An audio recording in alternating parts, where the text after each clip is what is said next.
রাধে রাধে বন্ধুরা, আজকের ভিডিওতে আপনাদেরকে আমি দেখাবো যে আপনারা ফোনের একটা কিবোর্ড থেকে আরেকটা কিবোর্ডে কিভাবে যাবেন। তার কারণ আমাদের ফোনের ডিফল্ট হিসাবে গুগলের যে কিবোর্ড আছে সেটা থাকে, কিন্তু আমরা চাই যে আমার এই ইমোজি কিবোর্ডটাকে অ্যাড করে সেটাই শিফট হতে, কিন্তু সেটা পারি না। তো সেটারই প্রসেস দেখাবো, সেটা কিভাবে শিফট হতে পারবেন। তো বন্ধুরা, তার আগে বলে দিই, চ্যানেলে যে নতুন এরকম তাহলে চ্যানেলটিকে সাবস্ক্রাইব করে বেল আইকনে ঘন্টাকে অলে করে দেবেন। তাতে কি হবে, নতুন ভিডিও নোটিফিকেশন সবার আগেই পেয়ে যাবেন। ফেসবুক পেজটিকে যদি না ফলো করে রাখেন, ফেসবুক পেজটিকে অবশ্যই ফলো করে দেবেন। আর বন্ধুরা, একটা লাইক অবশ্যই করে দেবেন। তো বন্ধুরা, চলুন আজকের ভিডিওটা তাহলে স্টার্ট করে নেবো। তাহলে আজকের ভিডিওটা আপনারা দেখে নিন, একটা কিবোর্ড থেকে আরেকটা কিবোর্ডে কিভাবে শিফট হতে হয় বা ট্রান্সফার করে যেতে হয়। তো দেখুন, প্রথমে আপনারা একটা প্রুফ দেখিয়ে দিচ্ছি। প্রথমে আমার যে কিবোর্ডটা আছে সেটা কি কিবোর্ড সেটা আমি দেখিয়ে দিচ্ছি।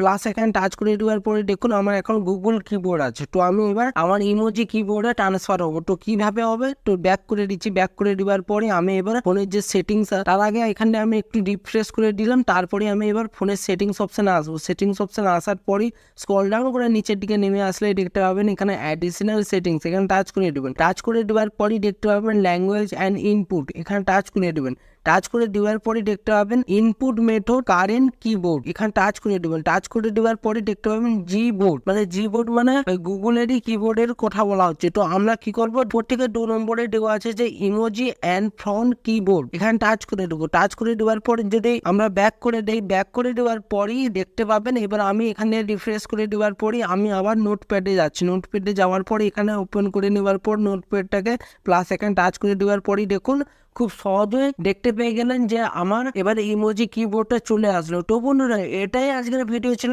ভিডিওটি যদি ভালো লেগে থাকে অবশ্যই লাইক করে দেবেন। চ্যানেলের জন্য নতুন হয়ে থাকেন তাহলে চ্যানেলটিকে সাবস্ক্রাইব করে বেল আইকনের ঘন্টাটাকে অল করে দেবেন। তাতে কি হবে, নতুন ভিডিও নোটিফিকেশন সবার আগেই পেয়ে যাবেন। ফেসবুক পেজটিকে যদি না ফলো করে রাখেন, ফেসবুক পেজটিকে অবশ্যই ফলো করে দেবেন। তো বন্ধুরা, ভালো থাকবেন, সুস্থ থাকবেন। দেখা হচ্ছে নতুন ভিডিওতে। রাধে রাধে।